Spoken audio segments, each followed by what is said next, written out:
Bueno, los cambios científicos, sociales y culturales impactan en la subjetividad y a su vez en nuestros consultorios. Hoy vamos a trabajar con Mirta Goldstein y con Eva Rottenberg que va a comentar. Después vamos a hacer una presentación más formal a través de Nora Revere.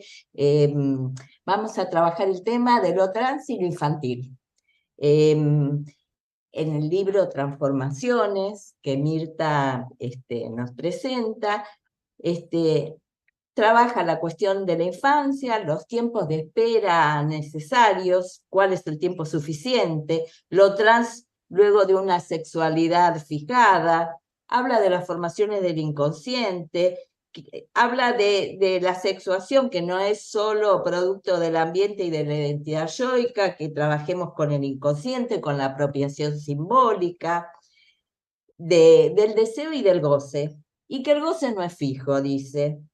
Habla de casos de duelos, de nuevas masculinidades, y voy a repetir algo de una frase que ella toma de Virginia Woolf, de una feminista del siglo XX, una habitación propia, y dice, cada uno construye su propia habitación donde habita.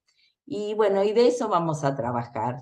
¿Qué cuerpo, qué habitación vamos a construir? Nora Rever, quien voy a presentar, es miembro de APA, de IPA y de FEPAL, es enlace de la comisión APA-COWAP, se formó en APA y se formó antes en CIPEA con Julio Granel, a quien acompañó en docencia y hizo otros acompañamientos de docencia, trabaja con adultos y con adolescentes, con pacientes graves y tiene perspectivas amplias porque también trabaja en arte terapia y toda la cuestión de lo corporal. Bueno, Nora, te doy lugar. Sí, te voy a presentar a vos. Como ustedes conocen, Graciela Wolowski es en enlace APACA-UAP, licenciada en psicología, especialista en niños y adolescentes, miembro de la Asociación Psicoanalítica Argentina, de IPA y FEPAL, está en el Departamento de Familia y Pareja. Es docente de posgrado de la Facultad de Psicología, supervisora de equipos de salud y autora de numerosos artículos sobre niñez, adolescencia y género, compiladora de teoría y clínica en la obra de Silvia Blechman, investigadora en primera infancia con proyectos acreditados por la ciencia y técnica de la UBA. Hoy tenemos a la doctora Mirta Goldstein, que va a presentar el trabajo, miembro titular de la Asociación Psicoanalítica Argentina y de la Internacional, directora de la publicación de la época APA Online, coordinadora de formación permanente, ex vicepresidenta y secretaria científica de APA. El último libro publicado es Transformaciones, polisexualidades en el malestar sexual actual. Recibió los premios Storni y Lucian Freud, autora de libros y artículos publicados en diversos países. La comentadora es la licenciada Eva Rottenberg, miembro didacta de APA y PFPAL, directora del departamento de APA de psicosomática, ex enlace APA-COWAP, autora y compiladora del libro Homoparentalidad de Nuevas Familias, libro que fue consultado por la legislatura argentina. Fue convocada por la legislatura antes de aprobar el matrimonio igualitario. Es autora de numerosos libros, trabajos científicos y capítulos publicados en Argentina, Inglaterra, Italia, Estados Unidos, Brasil, México y Argentina, y es la directora del Departamento de Psicosomática. Bueno, te escuchamos, Mirta. Nos sentimos muy honrados con este trabajo que tiene muchas cosas nuevas para preguntarte. Hay mucho nuevo. Gracias por la invitación. Me gustó mucho que Graciela introdujera la primera cita del libro en la introducción de Virginia Woolf, 1928, cuando da un discurso que publica como una habitación propia. Y esto me da pie para introducir lo que quiero transmitirles hoy, que es que cada uno inventa su sustancia gozante.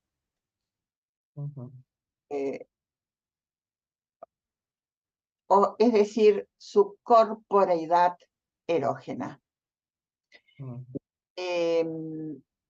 Yo voy a partir de la idea de que todo ser hablante, todos, cada uno de nosotros debe arreglárselas con los goces masculino, femenino y polisexual.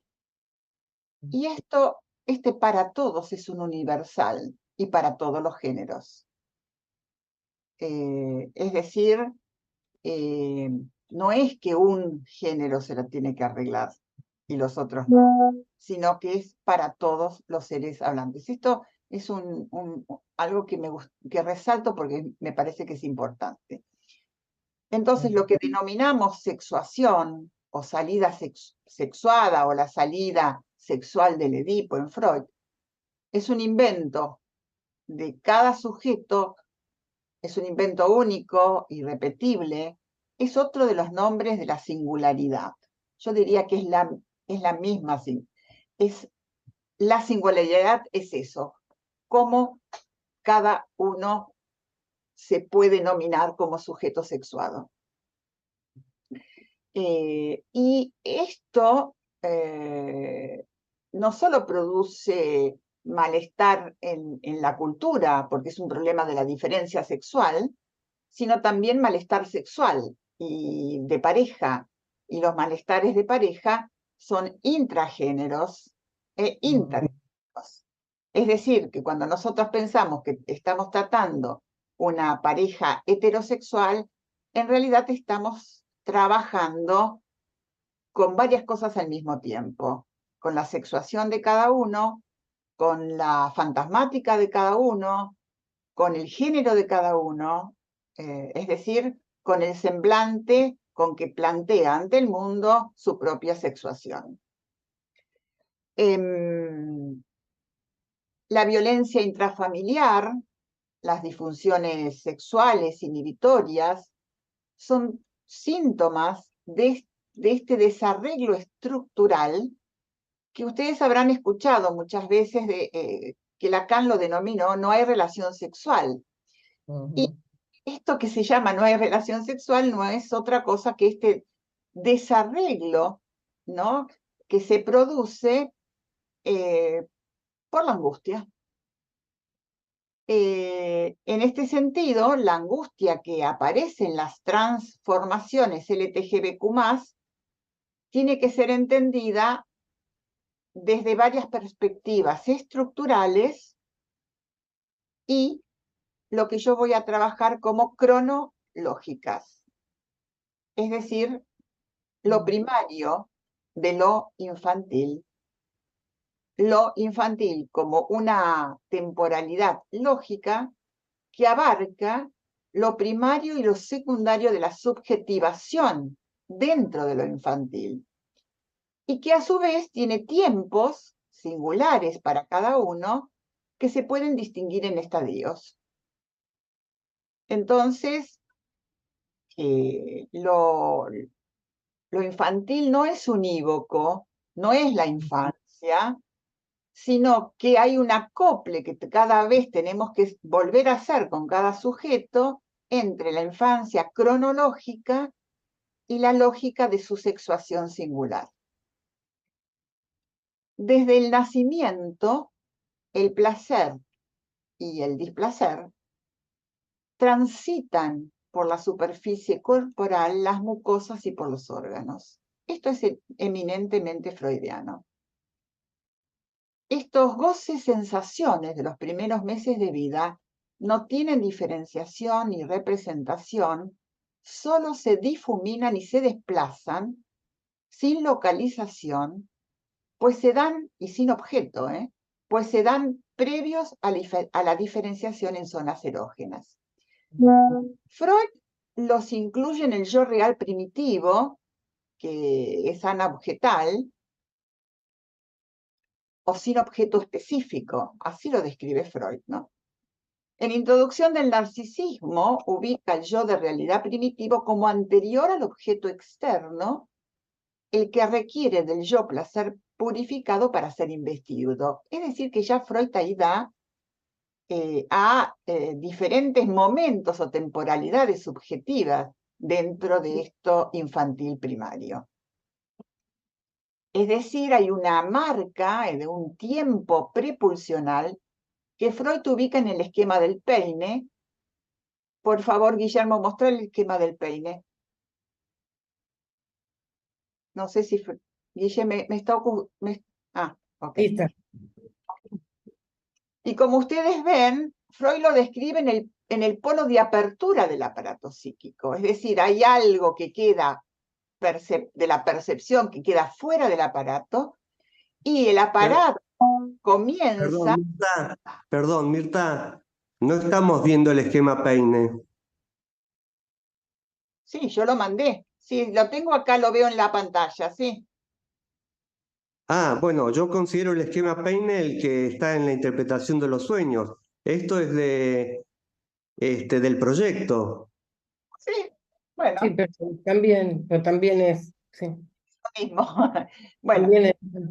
lo que aquí quiero mostrarles es que los signos de percepción que Freud describe como etapa anaobjetal, sin ningún tipo de subjetivación, son la primera inscripción. Y entonces, él muestra cómo hay transcripciones sucesivas de mayor complejidad, podríamos decir, cada una, que van hasta la conciencia, pasando por la constitución de lo inconsciente, el preconsciente, etcétera, etcétera. ¿Por qué a mí me interesa? Ya, Guille, ya podés sacarlo porque me parece que todos lo visualizaron. Bueno, entonces, yo voy a rescatar estos signos de percepción como entrado del aparato psíquico. ¿Por qué? Voy a dar un ejemplo que siempre doy, ya me lo escucharon. Un bebé recién nacido se hace encima, ¿no? Se hace encima pis, caca, ¿no? Y recibe signos de percepción que llegan desde su cuerpo, que aún le es ajeno, pues acaecen antes de constituirse las dimensiones imaginaria y simbólica. Es por eso que Freud habla del yo real primitivo. Es decir, las dimensiones imaginaria y simbólica no están dadas desde el vamos, se van constituyendo y se constituyen muchas veces con fallas. En el yo y el ello, Freud dice que el yo es ante todo corporal, derivado de sensaciones corporales provenientes principalmente del interior en una etapa anaobjetal. Y ahora voy a la planche, porque la planche recoge esto freudiano y dice, en los primeros tiempos de la represión originaria el yo no existe, es simplemente el cuerpo. Y las primeras inscripciones del significante enigmático hay que concebirlas de un modo difícil de pensar como inscripciones sobre el cuerpo que llegarán eventualmente a ser zonas erógenas. Y después sigue, no voy a leer toda la cita porque es larga, pero es muy interesante, que esta zona que la Planche también ubica, de los significantes enigmáticos, son previos a la creación del objeto fuente de la pulsión. ¿Por qué traigo estas referencias freudianas y lamplachianas? Porque creo que son antecedentes teóricos, entre otros, para pensar un estadio que es prepulsional, cuyos signos perceptivos de placer y de displacer aún no constituyen una vivencia. Lo que Freud llama vivencia de placer y de displacer o de dolor podríamos decir, si tuviéramos que hacer la cronológica, es posterior la vivencia, porque ya es una inscripción, la vivencia, a la aparición del objeto. Entonces, el objeto aparece, pero aún no hay vivencia del objeto y con el objeto. Justamente esta marca de la vivencia de displacer y de dolor marcan ya, podríamos decir, el pasaje de la experiencia de la aparición del objeto a la intersubjetividad, podríamos decirlo, con el objeto.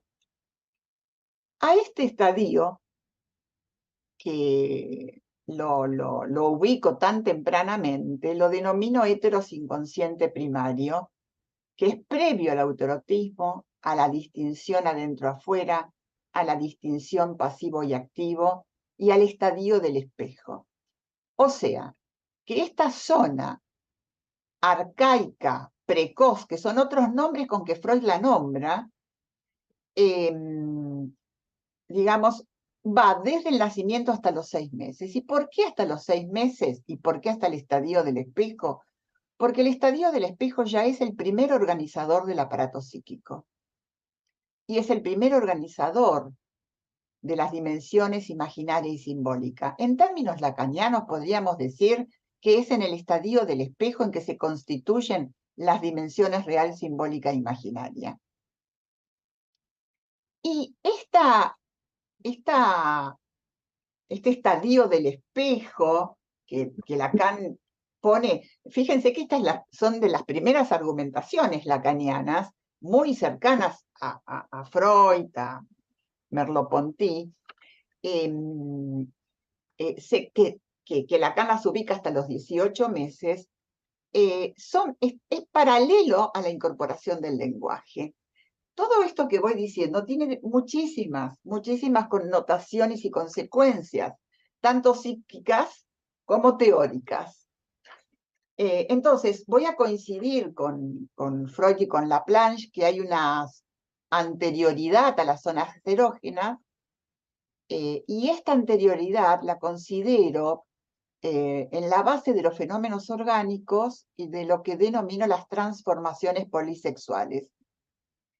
¿Por qué? Porque estas transformaciones polisexuales, que como dijimos, están en todos nosotros, lo que pasa que los llamados normalitos, ¿no? Los heteronormativos, reprimimos secundariamente todo ese primer periodo, en las transformaciones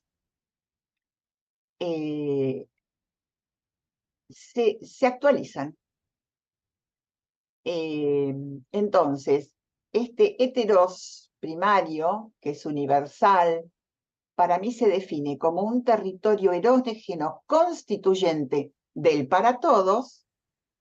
Por ejemplo, para mí un bebé recién nacido funciona de la misma manera o a semejanza de un género fluido, o un género fluido actualiza en su sustancia gozante presente algo que otros han reprimido y que él tiene una vía de acceso facilitada. En el sentido de un cuerpo y un psiquismo apto para esa erogeneidad difuminada, desplazable, un queer en tránsito a su singular salida sexual. Entonces, como me pidieron que hable o que trate de enlazar lo infantil con las transformaciones, voy a dar un bosquejo de todos los estadios por los cuales atraviesa un infans, por lo menos hasta el Edipo. 1. Aparecen los signos perceptivos caóticos de placer y de dolor, sin vivencia aún. 2. Comienza el laleo y el goce de invocar el propio sonido y el goce del aparato fonador. Y el primer significante aún no encadenado o aseriado o enigmático, como lo llama Laplanche. Yo en uno de mis primeros libros lo llamo significante aserial.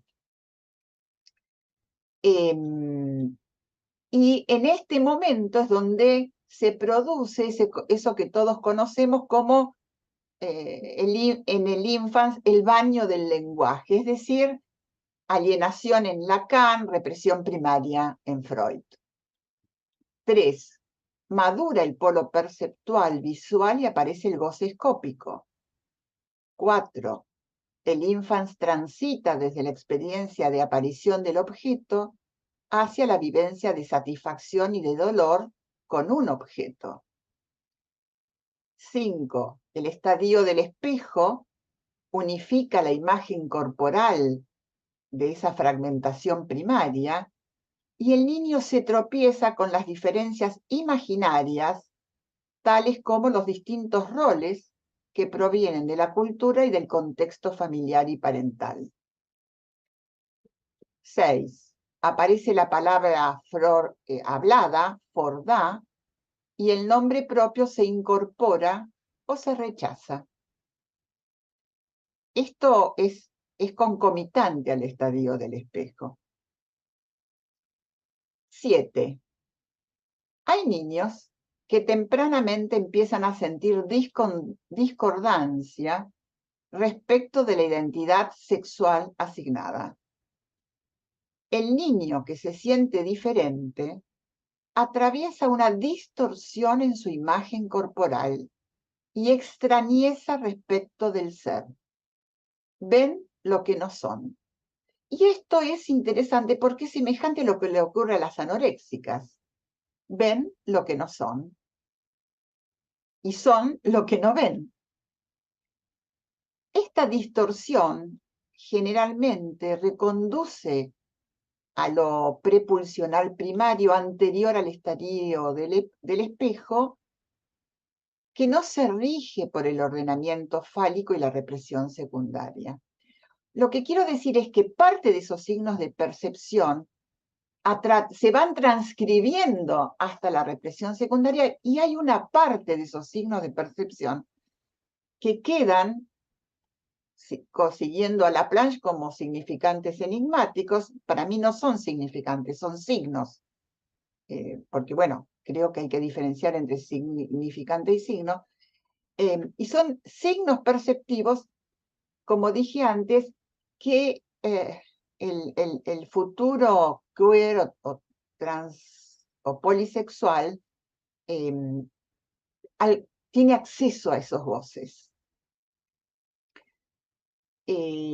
8.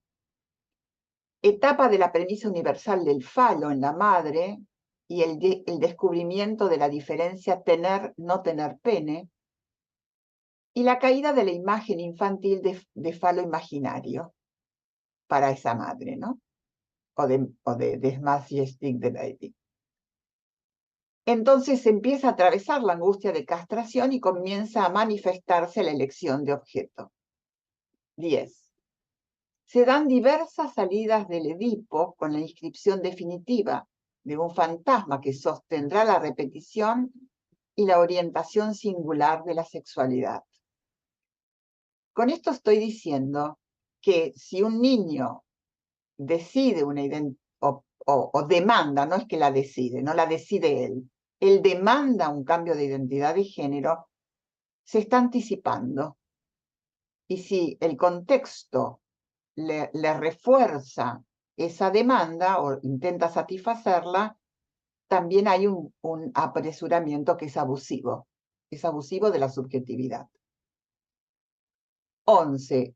La etapa puberal con el descubrimiento de la orientación de goce y la angustia ante el objeto que el otro encarna como otro goce, o sea, lo que llamamos diferencia sexual, es el encuentro de todos los géneros con ese otro goce inaccesible para uno. ¿Y por qué es inaccesible? Justamente porque yo decía anteriormente que la salida sexual es un invento tan singular que siempre el otro es extraño a eso, y yo soy extraño a esa sexuación. 12. La adolescencia y la estabilización de la estructura por la salida sexuada. ¿Y por qué la sexuación estabiliza la estructura? Porque liga la angustia. Y lo que resta de angustia no ligada es también lo que podemos observar en los adolescentes en tránsito, ¿no? Que es una angustia muy, muy primaria, catastrófica, ¿no? Es el nombre, porque, bueno, no, tampoco saben muy bien a dónde van.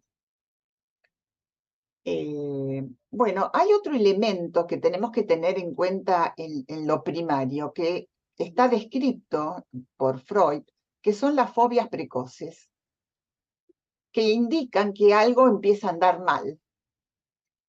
Y Freud describió estas fobias precoces preobjetales, dice, de las fobias infantiles objetales edípicas. Bueno, rápidamente no me quiero detener en esto, pero las fobias que él denomina arcaicas, como el miedo a la oscuridad, a los extraños, a la soledad, no tienen todavía el anclaje en un objeto sexual, ¿no? En cambio, las edípicas, como la fobia al perro, digamos, a la víbora, estas fobias son objetales, son edípicas ya. Mientras que las otras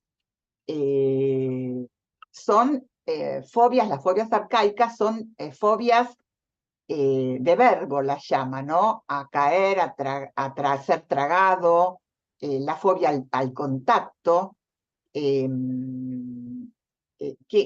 son estas cuestiones predípicas que reactivan la angustia primaria de separación.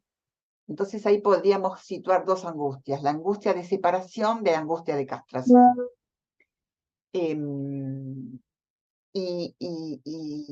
Bueno, la angustia de esta angustia catastrófica es también de contacto y aparece en muchos niños que demandan, digamos, este cambio temprano de identidad.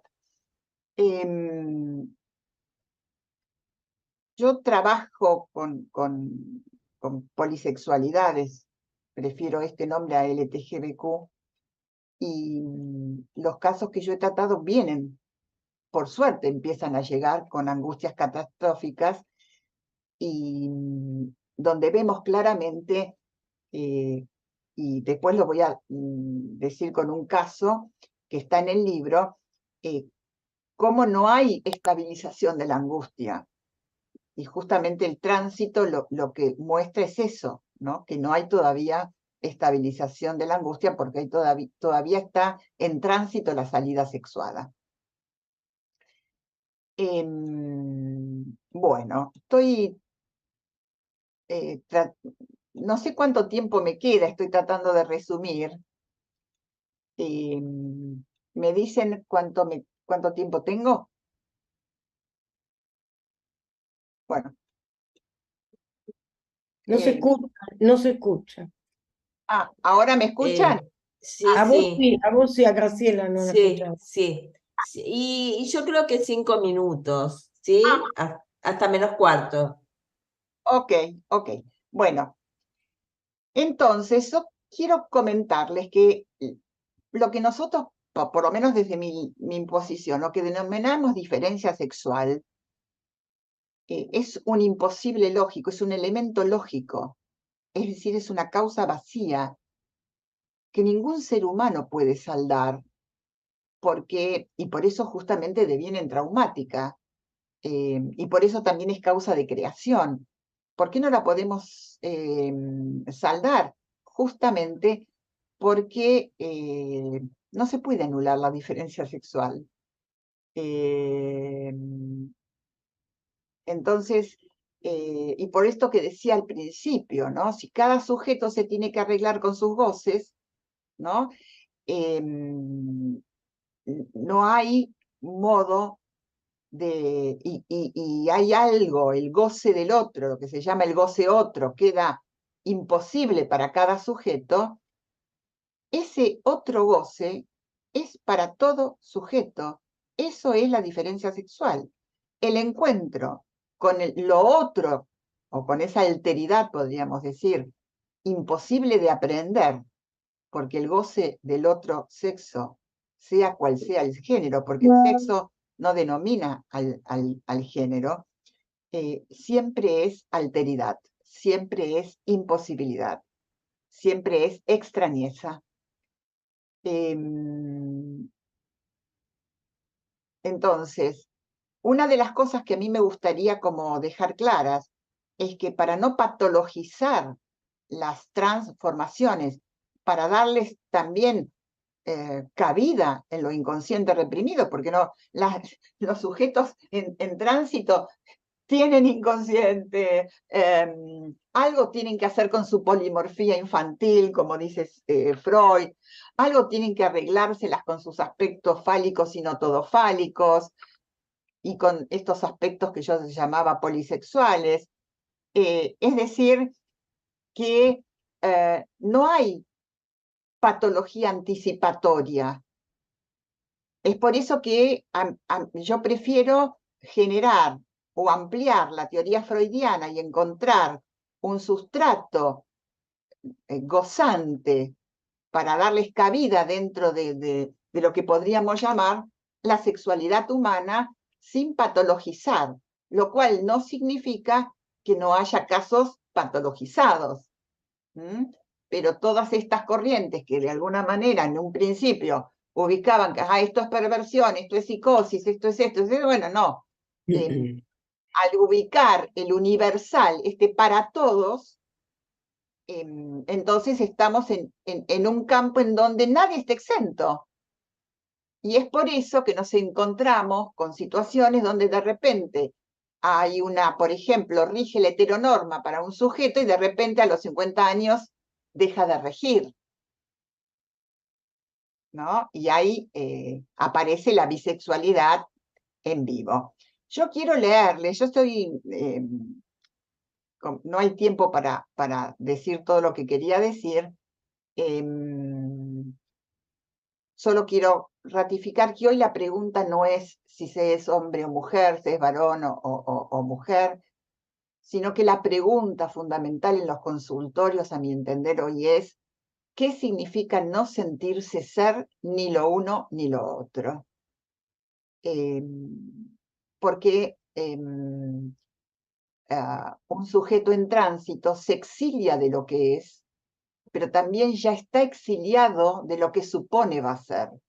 No sabe qué angustia le va a quejar cuando sea lo que tuvo como ideal, porque en realidad hay un sexo que es ideal en el inconsciente de cada uno. Y bueno, a eso tiende el tránsito, a encontrarse con esa salida sexuada idealizada. Pero por eso hoy ya encontramos con gente que está de retorno, ¿no? Los que se arrepienten son pocos, pero ya los hay. Uno podría decir los que están de retorno de ese exilio. Por eso es que hay que distinguir entre los tránsitos genuinos y los tránsitos sintomáticos, por los cuales muchas veces uno puede hacer iatrogenia, ¿no? Bueno, voy a leer el caso de un transexual, que en el libro aparece como Luz. Luz es transexual, ha transformado su pene en vagina quirúrgicamente. En su fantasía, ese pene no ha desaparecido, solo se ha transformado en otra cosa. El pene sigue existiendo imaginariamente vía su eventración y alimenta la ilusión de su no desaparición. La cirugía fue muy dolorosa y consulta tras varios meses de la misma, debido a la persistencia de la angustia y del dolor localizado que asocia con una madre sometida a la violencia violatoria de su partener sexual y con el odio a ese sujeto.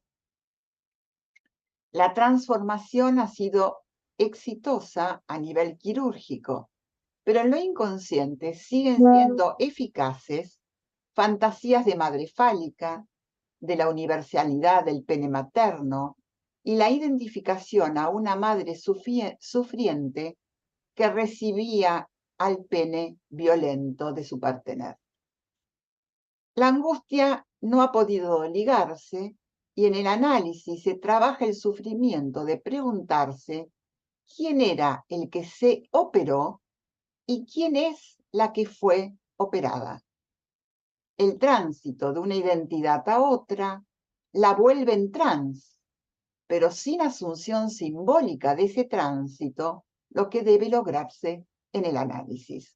Bueno, creo que cumplí con el tiempo y bueno. Bueno, ahora vamos a escuchar a la licenciada Eva Rottenberg. Bueno, agradezco mucho la oportunidad de estar aquí con ustedes. Yo no, mi idea no es comentar el trabajo de Mirta, sino dialogar con Mirta y con todos ustedes temas muy complejos como son el tema de la identidad trans, la infancia trans, la adolescencia trans y las polisexualidades. Nora cuando me presentó dijo que yo había introducido el tema en la IPA y lo introdujo Beatriz Sagres y yo lo introdujimos después de estar mucho tiempo pensando sobre estos temas muy complejos y donde tuvimos mucha resistencia de los mismos colegas en nuestra institución y en otras instituciones. Y la presentación en el Congreso de Río de Janeiro en el año 2003, que fue un éxito, y después presentamos en Berlín, en Chicago, etcétera, eran los primeros pasos, no se sabía prácticamente nada. Me acuerdo que en Berlín, bueno, estuvo Judith Butler en nuestra mesa, no, vino a escuchar, no estuvo en el panel, pero había una psicoanalista alemana que dijo, no puedo creer que estemos hablando de esto en un congreso de la IPA, porque yo soy lesbiana y me hubieran echado ella era del Instituto de Múnich, me hubieran echado del instituto. Después cuando presenté en Chicago, en el panel estaba Susan Bogan, que ahora es directora de la parte de psiquiatría, el departamento de psiquiatría de Columbia University, y ella me preguntó a mí, Eva, yo soy lesbiana, bueno, lo dijo en el panel, soy lesbiana, con mi pareja tenemos 2 nenas, ¿cómo van a atravesar el complejo de Edipo? ¿Por qué cuento esto? Porque eran los primeros momentos, y estoy hablando de personas lesbianas, es decir, no se sabía nada, no se diferenciaba entre la identidad de género y la elección de objeto sexual. Es decir, que poder hablar en APA de estos temas me parece un gran adelanto. Que los psicoanalistas nos atrevamos a pensar nuevos temas.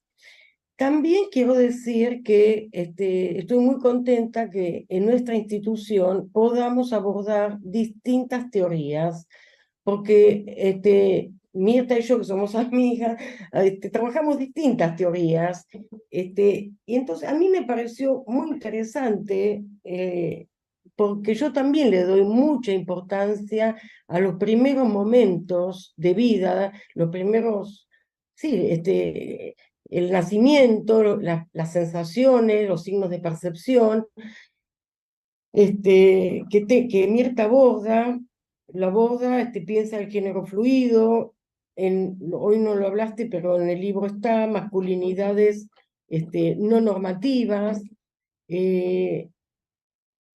lo que vos llamás el heteroinconsciente primario, ¿no? Que con esta denominación entiendo que incluís a la posibilidad del cuerpo del bebé, del erotismo, del goce erótico del bebé con los fluidos, con las percepciones, con las sensaciones. Ahora, Bueno, lo dejo como pregunta, como que yo creo que hay que poder diferenciar cuando nos consultan por un niño que quiere ser trans de un adolescente que quiere ser trans. Hay distintos mecanismos, pero bueno, esto lo planteo. Yo hace como 15 años que estoy trabajando en el hospital de niños en dermatología, justamente la piel, ¿no? Que es el órgano más extenso y de contacto y de diferenciación yo, no yo, y que tiene que ver con el sostén, con los fluidos, con el erotismo. Y vengo pensando desde hace mucho tiempo la estructuración psíquica, y yo pienso desde el comienzo, como decía Winnicott, no se puede pensar un bebé sin pensar en la mamá con el bebé. Yo lo pienso lo intersubjetivo con lo intrasubjetivo con lo intersubjetivo, con el desarrollo de la subjetividad, el desarrollo del yo. Piero Lanier también habla de un proyecto identificatorio de los padres que es previo al nacimiento, inclusive. Freud le dio mucha importancia al otro, aunque lo llamaba objeto. Después hay más de 100 años de psicoanálisis y bueno, el objeto pasó a ser un sujeto con sus pulsiones, y, y yo pienso que los signos de percepción y las vivencias tempranas del bebé están muy marcadas por el vínculo con ese otro que cumple funciones parentales. Yo lo que he visto no sé, la cantidad de mamás con bebés que han transitado en el hospital de niños y que siguen transitando con patologías dermatológicas, ¿no? Severas. Hay mamás que dicen, mi bebé nació con dermatitis atópica. Nadie nace con dermatitis atópica. Es, digamos, una situación de desencuentro afectivo temprano. Lo que yo veo es que, como Freud dice en el proyecto, que la energía no ligada tiende a la descarga hacia afuera, tiende a la descarga en el propio cuerpo. Lo que yo postulo es que la descarga también puede ser sobre la mente del bebé. Y cuando el bebé enferma, empieza a tener síntomas tempranos, un bebé que no duerme, un bebé recién nacido que no duerme, un bebé que vomita, un bebé que tiene patología de piel temprana, esa sintomatología del bebé pasa a ser la figurabilidad de la angustia no ligada de los padres. Entonces, yo pienso, por eso yo lo tomo esto como un diálogo que me parece muy interesante. Yo pienso desde el comienzo, Jessica Benjamin también dice que el bebé, que hay un reconocimiento de entrada del otro, que el bebé reconoce a la madre como un otro desde el comienzo. Yo no sé si lo reconoce, pero, porque bueno, son especulaciones teóricas, pero sí pienso a un otro desde el comienzo. ¿Cómo es saciado ese bebé? ¿Cómo es sostenido? ¿Cómo la mamá le da el pecho? Si hay una vivencia de encuentro, de desencuentro, de dolor. Y, y bueno, me acuerdo que hace muchos años, en una mesa en APA, que estaba Silvia Bleichman, que yo hablaba, el tema era la identidad, y alguien dijo que la identidad no era un concepto en psicoanálisis, y bueno, Silvia Bleichman dijo que el tema de la identidad no era un tema en la época de Freud. Claro, porque que Freud en dos trabajos solamente habla de identidad. La identidad de género no era un tema en la época de Freud. También quiero decir que Freud no trabajó con niños, solamente atendió al caso Juanito a través del padre. Entonces, yo pienso, ¿no? El estadio del espejo me parece fundamental. Ahora, Winnicott dice que el primer espejo es el rostro de la madre. Entonces, ¿cómo mira esa mamá, ese papá a su bebé? Por ejemplo, tengo una consulta de un niño trans, pero que no consulta por eso. El nene consulta porque necesita un espacio para hablar. Y cuando yo cito al papá, están separados, al papá, a la mamá, dicen que en las ecografías, que son 3G, ya se veía que el bebé era idéntico a la mamá y nació un varón. Otra familia que atiendo, que es una adolescente trans, dicen que en las ecografías no se veía el sexo, biológico. Entonces, cuando en la sala de parto, que el marido estaba presente, la mujer le pregunta ¿de qué sexo es? Y el marido le dice varón. Y sin embargo había nacido una nena. Y bueno, esa pareja se separó porque el señor se declaró homosexual y la señora dice, sin embargo, que ella se dio cuenta, por supuesto, porque si no hubiera sido como una desmentida perceptual, ¿no? Perceptiva, pero que igualmente la vistió de género neutro. Bueno, pasaron un montón de situaciones porque ahora es un adolescente de 18 años, pero ahora es un varón trans. Es decir, ¿qué pasa con la mirada del otro? ¿Qué pasa con la mirada del otro? El yo, sabemos que el yo se constituye de manera imaginaria. A mí me parece muy interesante lo que traes, Mirta, esto que denominas heteroinconsciente primario, porque habla de la posibilidad erógena de todos justamente. Hay una posibilidad que vos la describís muy bien, pero yo lo que quiero aportar de mi mirada es que justamente el yo se constituye de manera imaginaria. Entonces, ¿qué mira esa mamá cuando ve a su bebé? Mira a una nena que nació con sexo femenino, mira a un varón, aunque haya nacido una mujer, mira a un hermano muerto, mira a una sobrina que hubiera querido tener como hija. ¿Qué mira ese otro desde el primer momento?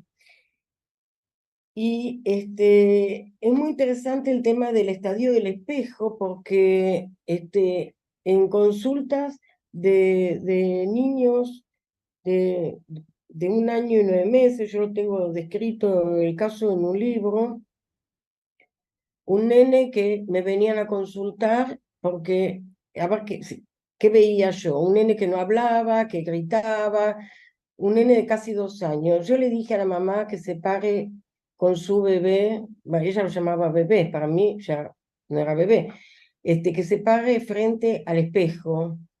Y les aseguro que fue un impacto muy grande para mí porque el bebé pasó la cabeza, así no vio nada en el espejo. Es decir, no se reconoció ni a él ni a la madre, como si hubiera sido ciego. Yo trabajé con estos papás jóvenes la diferenciación, ¿viste? Porque le daban de comer pan y el bebé tiraba el pan. Le querían dar otro trozo de pan, y yo le dije, espera un poco, lo tiró. Dice, no, pero no sabes, va a empezar a gritar como un animalito, grita, grita.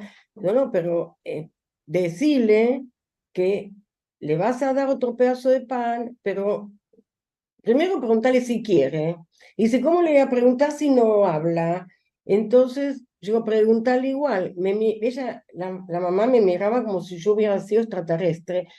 Y entonces le pregunta y para su sorpresa el nene dice que sí con la cabeza, hace que sí, así. Le la mamá le está por dar el pan y yo le digo, no, espera un poco, decirle que le vas a dar el pedazo de pan, pero que no lo tire. Y la mamá se lo dice, que ya estaba sorprendida que el nene había dicho que sí con la cabeza, y el nene no tiró el pan. Bueno, ¿qué estuve trabajando yo? El nene al poco tiempo empezó a decir mamá, papá y a caminar, pero eran turistas que volvieron a su país de origen y bueno, yo le dije que hagan tratamiento, no se hacían tratamientos online en ese momento, que hicieran tratamiento con un psicoanalista que supiera de niños y de familia. No lo hicieron y ese nene cuando entró al jardín lo mandaron a terapia cognitiva conductual con diagnóstico de autismo. El nene no había visto nada. Ahora, de espectro autista.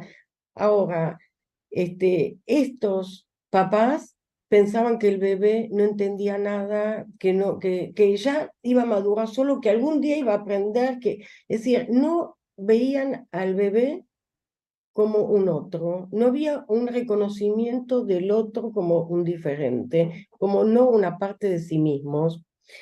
Entonces, y coincido totalmente con lo que dice Mirta, ¿no? De las fobias precoces, que, que parecería para mí preobjetales, para mí sí, son preedípicas.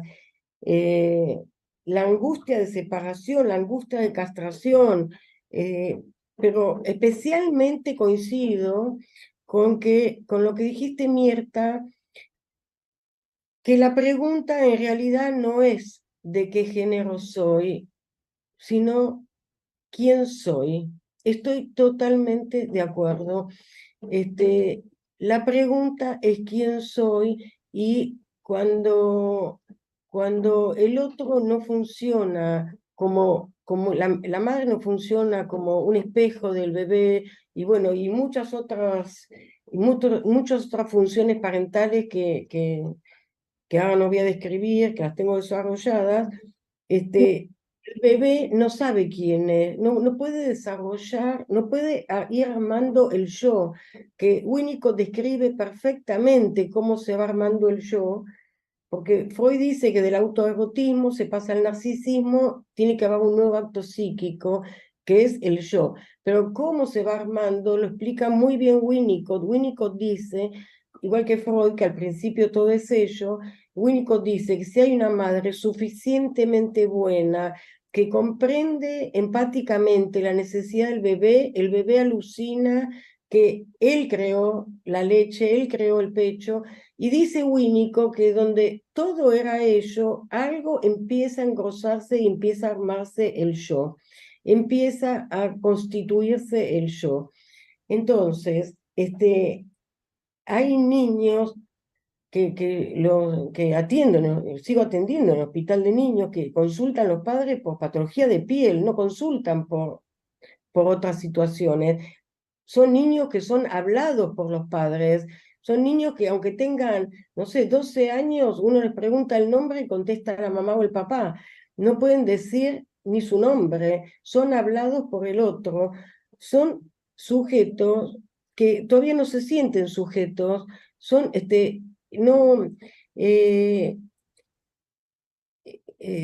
se sienten como parte del otro y yo creo que también está la influencia de la cultura, creo que Mirta coincidís conmigo también en esto, que no sé cómo se hubiera resuelto esta dificultad, ¿no? de la no integración del yo en otro momento epocal. ¿Por qué hay tantas consultas hoy? Yo tengo mis hipótesis, ¿no? Un poco porque se ha despenalizado, felizmente se ha despenalizado la homosexualidad, las polisexualidades, felizmente en Occidente se ha despenalizado, pero, pero cuando alguien que no sabe quién es porque no fue mirado, no fue significado, no lo quiero explicar solamente desde la mirada, es muy complejo, pero Bueno, cuando... Vamos a ir, sí, vamos a ir cerrando. redondeando, sí, sí. Sí. Entonces, cuando alguien no sabe, hay una de las soluciones posibles, como una precipitación de sentir que son, es decir, soy mujer aunque haya nacido varón. Y les da un sentido de identidad y de pertenencia y empiezan a ser registrados en su familia.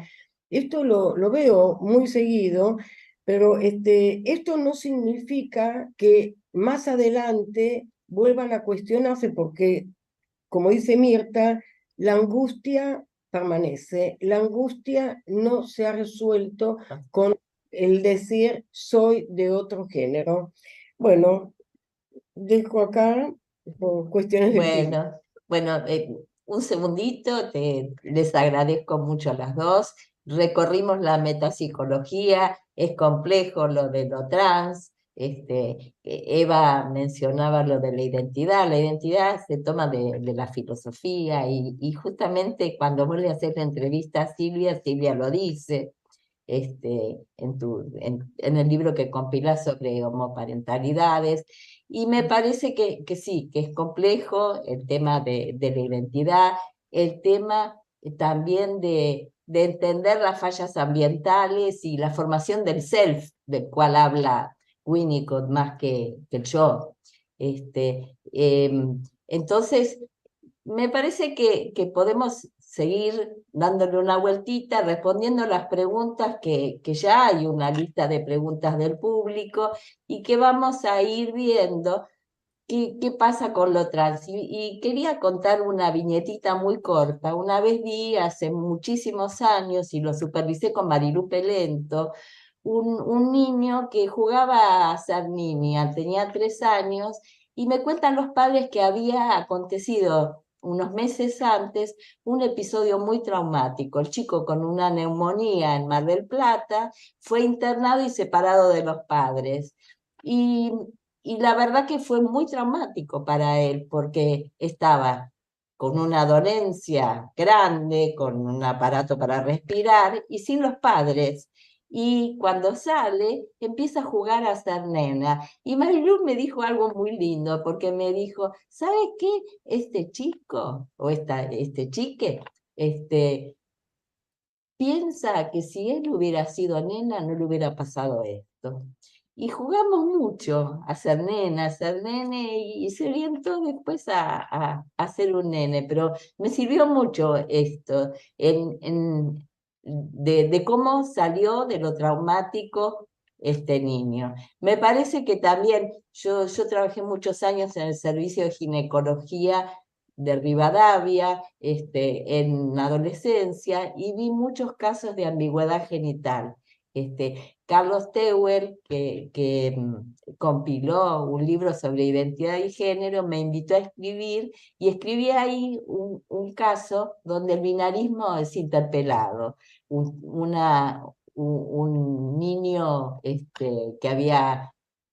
niñe, que había nacido con ambigüedad genital, un intersex, es mal asignado al principio porque tenía un falo pequeño o un clítoris grande, lo ponen como varón, pero luego de hacerle los estudios hormonales, gonadales, cromosómicos, llegan a la conclusión de que había que nombrarlo como una nena, se hizo una reasignación, y esto fue muy dramático para los padres porque ellos esperaban un varón y no narcisizaron ni humanizaron a esa criatura. Yo la vi en la adolescencia, que venía con su mamá a hacerse una vaginoplastía porque, bueno, en las primeras operaciones le habían hecho nada más que el introito de la vagina. Y bueno, muy, muy interesante porque los médicos de Rivadavia, que era tenían una concepción muy transdisciplinaria, piden que evaluemos si esta persona estaba en condiciones de ser operada, porque iba a tener que colaborar muchísimo. Y la verdad que me tocó a mí evaluarla y no estaba en condiciones, tenía un yo muy frágil y no tenía deseos era asexual, ella se nombraba Binorma porque hablaba muy bien castellano e inglés. Y bueno, 4 años duró la preparación de la psicoprofilaxis quirúrgica, y a los 4 años de verla semanalmente, ella vino a pedir que quería una vaginoplastia, pero ella, y apareció sus deseos. Antes habían aparecido los deseos de la madre, que era una mujer muy grande y que se quería ir de este mundo con la chica terminadita, pero bueno, terminadita en lo corporal. Bueno, armamos un sujeto. Bueno, eso, y ahora sí, Nora nos va a leer la lista de preguntas y les doy lugar a ustedes. Infinitas gracias por haber participado. Bueno, acá se presenta Sonia Campos. Dice que hace más de 15 años que está trabajando en lo referente a la diversidad en Neuquén. Es subjefa de la zona sanitaria de la provincia de Neuquén. Y también está Alberto Eduardo Álvarez, Leonardo Folonier. Una de las preguntas es: ¿cuál es la monosexualidad? Otra pregunta, y también hay Blanca Agudelo, saluda desde Medellín, Colombia. También otra de las preguntas es: ¿qué saben del cisexismo? El cis, No se escuchó. Escuchó la palabra. Ah, perdón, No se del oyó, Nora. cisexismo. No sé, El yo no- cis, Ah, el cis-sexismo. Sexismo, sí, con C. sí. Dice, y pregunto, ¿esta estructura cómo la problematizan? ¿En su propia formación pueden distinguir del cisexismo? ¿Sesgo del cisexismo? pero no, el cis, lo que se entiende por cis es aquellos que aceptan su sexo asignado. Entonces el cisexismo sería el discurso de aquellos que aceptan el sexo asignado. No. Sí. Acá creo que hay que hacer algunas aclaraciones, ¿no? Porque si no me parece que nos confundimos mucho. La sexuación, por lo menos en términos de la apropiación simbólica de cada salida sexual, tiene la combinatoria de goces, tiene la unificación corporal, o sea, la identidad de sexo, que es siempre corporal, y tiene, digamos, lo real del encuentro con el ejercicio de la sexualidad, y tiene también una posición en el discurso. Es por eso que, por ejemplo, todos los LGBTQ tienen su cultura, ¿no? Los queer tienen la cultura queer, el orgullo gay, ¿no? Bueno, es decir, se arma cultura a partir de una identidad, pero eso no es la sexuación de cada uno, ¿no? Eso creo que hay que distinguirlo. Ahora bien, la posición en el discurso es también cómo cada uno hable desde qué lugar. Uno puede hablar desde el discurso macho totalizador, o sea, el discurso, ¿no? O puede hablar, un hombre puede hablar, posicionarse desde un discurso no todo fálico. Es decir, es aceptar lo femenino en el hombre. Es por eso que hay masculinidades hoy no heteronormativas. Pero ¿eso qué significa? Significa que nosotros teníamos por prejuicio que el varón era todo fálico y que la mujer era no toda fálica, y entonces no, todos los géneros nos tenemos que arreglar con lo fálico, con lo no todo fálico y con lo polisexual. Entonces, dado que todos hablamos, somos todos fálicos, dado que todos tenemos algo que escapa a ese ordenamiento, participamos de lo femenino. Y dado que todos tenemos un sustrato primario, llamémosle queer, gender fluid, también tenemos que arreglárnoslas con esos goces. Entonces, no es que porque yo soy de determinado género, entonces no tengo de lo otro. No, no, tendré prevalencia de algo sobre lo otro. Y entonces algo que Eva dijo que me parece interesante, que yo trabajo bastante en el libro con algunas casuísticas, es no solo el tema de la bisexualidad, sino el tema del tránsito sexual después de una heteronormatividad fijada durante muchos años. Y eso se da justamente por problemas de duelo, accidentes en la vida, situaciones traumáticas que desarman, podríamos decir, la organización identificatoria y generan lo que yo llamo un caos, un torbellino identificatorio, y aparece una nueva modalidad de goce y de salida sexuada, digamos, diferente a la anterior. Esto significa, y por eso todos somos también polisexualidades en potencia, que, que si bien pensamos que tenemos un objeto fijado para siempre, no es así. Y si también pensamos que tenemos un goce fijado para siempre, tampoco es así.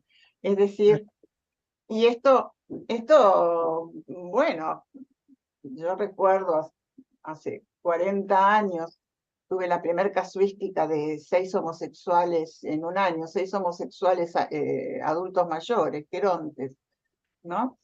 Y bueno, ahí aprendí bastante respecto a una época en donde todavía, de casuística de esta no había. Y bueno, y sí, por un lado estaba el aspecto, podríamos decir, existencial. Venían por las mismas problemáticas que cualquier otro sujeto, viudez, soledad, envejecimiento, digo. Y por el otro lado, bueno, ellos habían hecho una salida del placar, pero eso no significa que no haya otra posibilidad de salir del placar. De últimas, todos salimos del placar. Aun cuando elegimos la heterosexualidad, salimos del placar de otras sexuaciones. Es decir, hay que tener en cuenta que, digamos, para decirlo de otra manera, si tenemos en cuenta nuestra polisexualidad, de alguna manera, cada vez que hay una orientación sexual decidida, salimos de un placar, nos exiliamos a un territorio y nos exiliamos de otro territorio posible de goce, ¿no? Entonces, pero también tenemos que entender lo que los queer plantearon hacia mediados del siglo pasado y que hoy nos parece tan común, pero que tuvieron también sus luchas, y es que en realidad hay un goce que no está fijo, no tiene objeto fijo, no tiene amor fijo, no tiene, en ese sentido, todos somos poliobjetales, polisexuales, poliamorosos. ¿Cuál es el fenómeno social que manifiesta esto? El poliamor. ¿El poliamor qué es? La fantasía del encuentro, no solamente con distintas modalidades de amor, sino con todos los goces, porque en el poliamor hay, como en el trío, como en muchísimas manifestaciones de la sexualidad normal, hay encuentro con lo masculino, con lo femenino, con lo homosexual, con lo heterosexual, con lo, digo, con lo sádico, con lo masoquista, digo. Lo que pasa que cuando suponemos que hay una sexuación fija y determinada de una vez y para siempre, pensamos que estamos exentos de otras situaciones, pero creo que es un prejuicio que... Y después, bueno, hay muchas cosas que dijo, y algo que me quisiera como, de alguna manera, responder al diálogo con Eva. Yo no niego que haya el otro, que haya la madre, que haya el padre. Lo que digo es, el niño no es tabula rasa. No todo del otro se inscribe como el otro supone que se va a inscribir. Por supuesto que no, estoy de acuerdo totalmente. El otro estará o no estará, pero el niño no está bajo la raza. A tal punto que voy a dar la casuística al revés, inversa. Una pareja parental pueden desear un varón, pueden desear una niña, tener un varón, y no necesariamente ese varón tiene que ser homosexual o travesti. No, por supuesto, por eso hay una complejidad muy grande en Es este complejo, sí. no se agota con solamente una función parental. El bebé no es una tabla rasa, por supuesto, pero lo que yo pienso es que esas vivencias tempranas, que pueden ser de placer, de dolor, de encuentro o desencuentro, o de falta de significación, de ausencia total, como he visto en el hospital de niños, van a generar luego con quién y cómo se va a identificar ese sujeto y cómo se va a sentir, to be o no to be, ¿no? Ser o no ser. Es decir, que el bebé no es una tabla rasa, pero necesita de ese otro significante para poder construir su sentido. A eso me refiero. Que sea condición necesaria no es condición suficiente. Está muy bien, Exactamente, está muy exactamente. bien, está muy bien. Exactamente, es muy complejo el tema, estoy totalmente de acuerdo. ¿Sí? Bueno, Nora, ¿le vas dando lugar a los que tienen alzada la mano, Nora?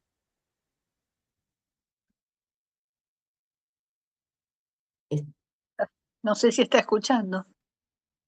Nora. Perdón, Liliana Pérez. Liliana, tenés el micrófono. Ya estoy. ¿Qué tal? Dale, dale. Hola, gracias. Bueno, voy a tratar de ser breve porque son muchas cosas, pero voy a solo señalar algunas cosas que ustedes dijeron para comentarles mi preocupación. ¿Dónde va? Por supuesto estoy de acuerdo y además me gusta porque Eva y Mirta, si bien decían que por ahí vienen de teorías diferentes, hay encuentros y hay acuerdos que me parece que son esenciales para una posición desde nuestra práctica analítica. Una de las cosas que dijo Mirta que quiero destacar es esto de que cada uno inventa su sustancia gozante, es decir, que partimos de la base, y en eso Eva también estaba de acuerdo, en que una posición sexuada no tiene nada de natural, sino que es algo que se construye. No tiene nada que ver con una biología natural, si bien necesitamos de un cuerpo biológico, pero de un cuerpo biológico deseante, ¿no? O sea, que pueda llegar a esa consistencia, a esa sustancia, a esa posición de sustancia gozante. Ahora, para esto se necesita de un soporte, que diría Mirta, digamos, real, simbólico, imaginario, para decirlo desde Lacan, pero es decir, con un aparato psíquico, como diría Freud. Es decir, se necesita un soporte para poder llegar a esa sexuación. Y en estos casos que ustedes estaban comentando, y bien lo remarcó Mirta y Eva, la problemática es muy temprana, es decir, la problemática se centra en esa constitución del yo, que siempre es frágil, pero que en algunos casos no termina de constituirse. Ese yo que siempre que necesita de un otro para poder constituirse, el primer objeto, ¿sí? que dice Freud que se constituye, no es un objeto parcial, es la ilusión de un objeto total. Muy bien, ahora estaban diciendo que todo esto, digamos, estas, no digamos patologías, pero estos sufrimientos, digamos, están muy en relación a esta falla constitutiva del yo. Y una de las cosas que aparecen en estos sujetos es el tema de la autopercepción, es decir, que se autoperciben, ¿no? Como que el yo no termina de percibirse en el espejo quién es, como es la pregunta que traen, y qué soy para el otro. O sea que ahí hay una constitución subjetiva que está, digamos, por constituirse, por hacerse, no termina de constituirse. Yo les voy a decir cuál es mi preocupación. Mi preocupación es que la ciencia, como es un problema subjetivo, y todos estamos de acuerdo en que es un problema de una falla en la constitución subjetiva, que la ciencia cada vez más venga a dar una respuesta a esta falla subjetiva, como si fuese una falla biológica, algo de la biología que se puede transformar. Y ahí es donde tenemos arrepentidos que Mirta dijo, pocos que se hacen público, pocos que se hacen público. Es decir, el padecimiento, ¿no? ¿Cómo se debe redoblar el padecimiento? Obviamente, lógicamente, porque no es un problema biológico y no es un problema a reparar biológicamente, sino en la subjetividad de digamos, de estos padecimientos. Eso quería plantear, ¿eh? Y muchas gracias a ambas, ¿eh? Realmente muy interesante. Estoy de acuerdo con lo que planteas, lo único que a mí no me gusta llamarlo falla en la constitución del yo, porque me parece que suena a patologizar, como uno diría, como una falta, una organización, la mejor organización que pudo hacer esa persona, para no patologizar, porque yo creo que es así, que es la mejor organización que pudo hacer por lo menos hasta ese momento. Pero estoy de acuerdo con el planteo, ¿no? Sí. Acá Bueno. levantó la mano también Carlos Tehuel. Carlitos. Carlos, Estás tu muteado, micrófono. Carlos, estás Tu muteado. micrófono, por favor. Sí. No sé si... Ahí está, ahí está, ahí está. Dale. Bueno, gracias. No, bueno, uno va escuchando y se va como haciendo nuevas preguntas y nuevos cuestionamientos. Lo que decía Liliana Pérez en cuanto a lo biológico, justamente siempre pienso por qué se tienen que operar. Por ejemplo, el caso que contó Mirta de esta persona que transformó su pene en vagina, como dando por cierto entonces que la anatomía es el destino. Entonces ahí es todo un problema, porque si la persona se siente, por ejemplo, un hombre que se siente mujer, ¿por qué lo tiene que determinar con una operación? Porque más bien tiene que ver con la subjetividad. Pero ahí encuentro algo que me hace pensar en alguna problemática psicótica, porque la persona tiene un convencimiento que no teniendo pene va a ser mujer. Bueno, eso quería compartir con ustedes. Yo atendí personas que odiaban, no podían tolerar ver su pene en el espejo, pero en Estados Unidos, justamente en un workshop sobre estos temas, dijeron de que actualmente se intenta no operar, primero porque es otra vez caer en el binarismo, segundo porque necesitan una autorización de un psicólogo, porque había una alta incidencia de suicidios, de intentos de suicidios posoperatorios. Entonces se intenta no operar, pero los psicólogos, para dar el apto, decían, en este momento no presenta riesgo de suicidio, para los que igual se querían operar porque detestaban verse en el espejo, porque no podían verse las mujeres los pechos y los hombres el pene, pero bueno, sabemos que no es lo mismo la mastomía, Mastectomía. sí, Mastectomía. sí, que sacarse el pene, ¿no? No es lo mismo. La implicancia es el órgano de goce para el hombre, aunque se sienta mujer. Entonces, bueno, y aparte, como dijo Mirta, la angustia no desaparecía, ¿no? Entonces, bueno, dejo... Y introducir algo respecto de lo que traía Carlos. ¿Qué es la castración? el noto. La pérdida de la ilusión de completud.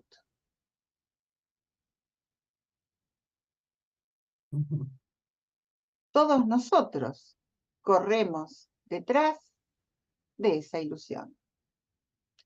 Sea cuando anhelamos la felicidad total, sea cuando anhelamos la paz total, sea cuando anhelamos la igualdad total.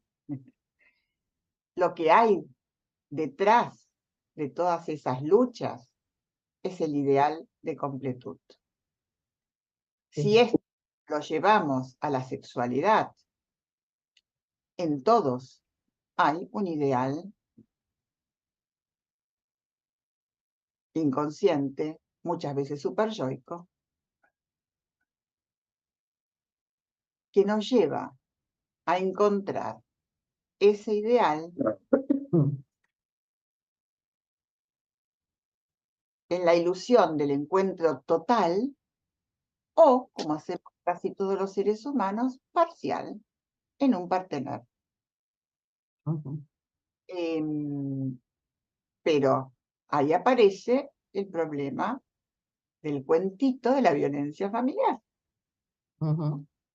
que es una mezcla de malestar sexual y social, porque todo lo sexual es social y todo lo social es sexual. Entonces, desde ese punto de vista, ¿no? Está en todos ese ideal. Lo que nosotros llamamos castración es justamente el duelo que todos hacemos en tránsito por la vida del encuentro imposible con ese ideal. Perdón, me disculpo, Eh, acaba de tocar el timbre mi paciente. Bueno. Felicito a la mesa. Bueno, yo voy a hacer un cierre. Evidentemente sí, los trans también se tienen que conectar con el no todo, con la incompletud. Muchas veces con adolescentes trans estoy viendo que se quejan de que, bueno, pasaron a ser hombres, pero tienen el pie muy chico y se la va a tener que bancar y lo va a tener que elaborar. Les cuento algo que leí una vez de Catherine Millot, que le llegó un paciente y le dice, pero usted no me va a derivar a un cirujano. Entonces ella le pregunta por qué, y dice, porque yo siento que siendo trans voy por el mundo mintiendo. Le dice ella, va a cambiar una mentira por otra. Y me parece muy, muy, muy para pensar, y también para pensar que todas las intervenciones hay que hacerlas en equipos y en equipos serios, que la verdad que se trabaje juntos, el pediatra, el endocrinólogo, el cirujano, el psicólogo. Hay un tema político también en esto, ¿no? Que bueno, lo personal es político hay que también. tener en cuenta también los efectos en la sociedad, pero bueno, es para otra mesa.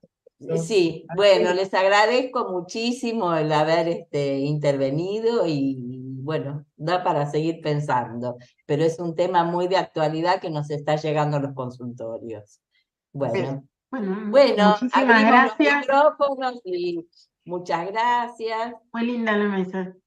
En YouTube también, que no los vemos. Sí, quedaron preguntas, pero no hubo tiempo de todo. No, ya estamos pasados. Bueno, a todos. Muchísimas gracias y chao a todos. Chao, chao, gracias. Chao.